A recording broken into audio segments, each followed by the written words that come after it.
L'Ukraine sera au cœur de l'agenda de la présidence tchèque de l'Union européenne. Prague succédera le 1er juillet à la France. L'ombre de la guerre en Ukraine planera sur ce semestre tchèque. Le pays veut atténuer les conséquences des arrivées de réfugiés ukrainiens qui fuient les combats, mais aussi penser à la reconstruction de l'Ukraine. Le gouvernement tchèque veut enfin organiser une rencontre des chefs d'État et de gouvernement avec le président ukrainien Volodymyr Zelensky. L'Europe et l'ensemble du monde traversent des changements fondamentaux. L'invasion de l'Ukraine par la Russie a secoué toutes nos certitudes. Elle a exposé les faiblesses de l'architecture sécuritaire de l'Europe que nous devons aborder d'une manière nouvelle et surtout active, pas seulement en observateurs qui dépendent des autres.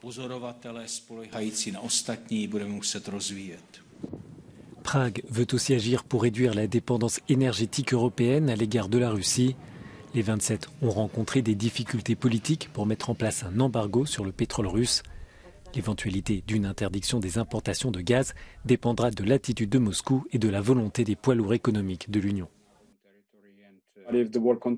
Si la guerre se poursuit et si la Russie continue d'attaquer une plus grande partie du territoire ukrainien qu'elle ne le fait aujourd'hui, alors oui, il faudra adopter d'autres sanctions. Est-ce que ces sanctions comprendront la coupure des approvisionnements en gaz? C'est la grande question. Cela ne dépend pas entièrement de la République tchèque, même si la République tchèque dépend fortement du gaz russe. Il y a d'autres pays européens, de grands pays, qui dépendent fortement du gaz russe. Je pense que la République tchèque peut, disons, mener la charge.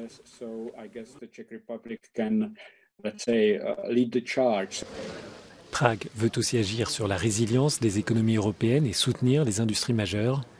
Dans son agenda, la République tchèque veut enfin renforcer la démocratie dans l'Union à travers principalement le financement des partis et le pluralisme des médias.